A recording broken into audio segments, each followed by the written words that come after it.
Salve, mi chiamo Benetton Alessandra e lavoro da 9 anni per la ristorazione all'interno del Cafoncello all'ospedale di Treviso.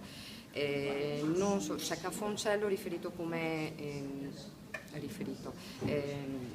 dentro i reparti dell'ospedale, quindi sono a contatto con i pazienti, persone che sono là perché non stanno bene ovviamente, altrimenti sono sicura preferirebbero stare a casa loro. Comunque sia, noi siamo in una situazione di appalto, lavoro per una ditta appaltatrice. Nel corso degli anni purtroppo, grazie alla Spending Review, ci siamo ritrovati a dover ridurci l'orario di lavoro in quanto c'è stata una riduzione tra virgolette di lavoro, così ci è stato detto. Cosa che a nostro avviso non risponde al vero, in quanto cose da fare ce ne sarebbero tante.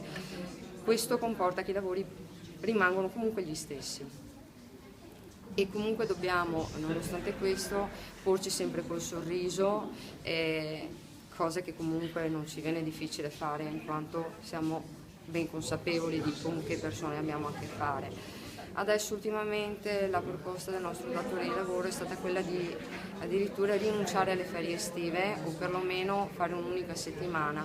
Capirà che per chi ha famiglia lavorando tutto l'anno questa è una cosa un po' pesantina, ma questa è una delle ultime cose che sono emerse da delle richieste un po' strane fatte dal nostro datore di lavoro e quindi ci dobbiamo trovare a lottare per avere quello che noi riteniamo un nostro diritto, il diritto di stare con la famiglia, il diritto a recuperare comunque un po' di tranquillità, a recuperare in stanchezza.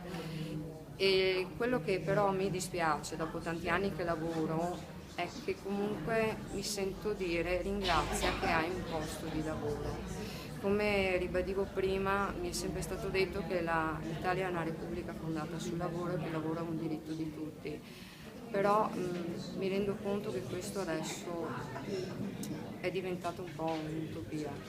È brutto dover sentirsi dire ringrazia perché il lavoro è un diritto di tutti. Lavoro dall'85. All'epoca ero poco più di una ragazzina, ricordo che c'erano persone che lottavano per garantire i diritti a chi stava entrando nel mondo del lavoro e ai propri figli, persone che addirittura venivano licenziate perché facevano queste lotte con motivi un po' assurdi. Speravo che dopo 30 anni di riuscire ad avere un po' di tranquillità da trasmettere anche a mio figlio che sta entrando a scuola, sta entrando un po' alla volta nel mondo del lavoro e speravo, come sentivo dai miei genitori, avere una pensione che appunto è utopia, cioè io non penso alla pensione perché penso che per quando ci arriverò non ci sarà più.